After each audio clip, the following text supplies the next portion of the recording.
America, Israel और Iran के बीच युद्ध का अंत क्या होगा, अब पूरी दुनिया की नजरें इस पर टिकी हैं।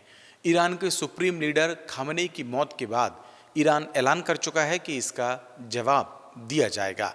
हालांकि अमेरिका ने उसकी इस धमकी को हवा में उड़ा दिया है, लेकिन जानकार मान रहे हैं कि ईरान इतनी जल्दी घुटने टेकने वाले देशों में नहीं है।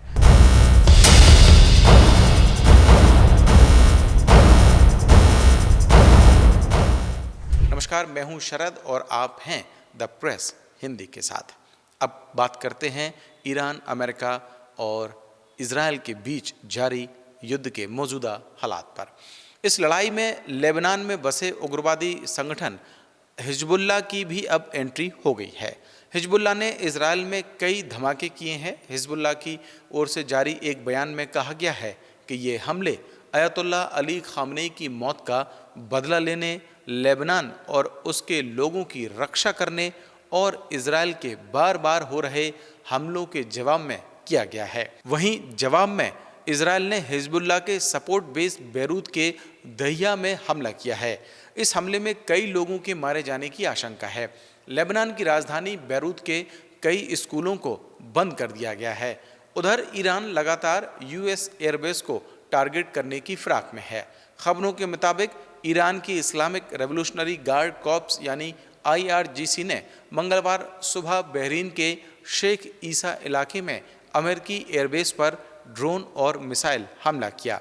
IRGC के मुताबिक हमले में 20 ड्रोन और 3 मिसाइलें दागी गईं, जिससे बेस की मेन कमांड और हेडक्वार्टर बिल्डिंग तबाह हो गई और फ्यूल टैंक में आग लग गई।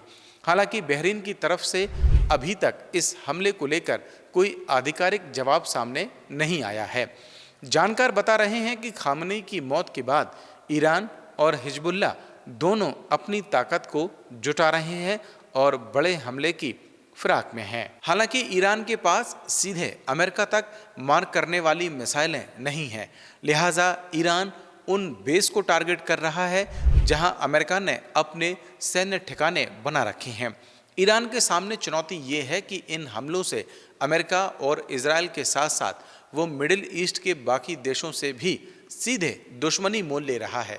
लेकिन खामेनी की मौत के बाद अब ईरान के पास कोई और चारा बचा भी नहीं है। खामेनी की मौत के बाद ईरान में सत्ता किसके हाथ में आएगी, अभी इस पर भी संशय है। ऐसे में इस लड़ाई के अभी लंबा खिंचने की संभावना है, जिसमें हमले और जवाबी हमले में कई लोगों के मारे जाने की आशंका है। अमेरिका के राष्ट्रपति डोनाल्ड ट्रंप ने इस युद्ध के बारे में दिए अपने एक बयान में ये ज़रूर कहा है कि हम इस युद्ध को समय से पहले ख़त्म कर देंगे, लेकिन देखना होगा कि क्या वाकई में ऐसा होगा और जब तक होगा तब तक कितने लोग और अपनी जान गंवा चुके होंगे। ऐसे ही और स्टोरीज़ के लिए आप बने रहें द प्रेस हिंदी के साथ। और अगर अभी तक आपने द प्रेस हिंदी को लाइक और सब्सक्राइब नहीं किया है तो अभी करें और मुझे दें इजाज़त। नमस्कार।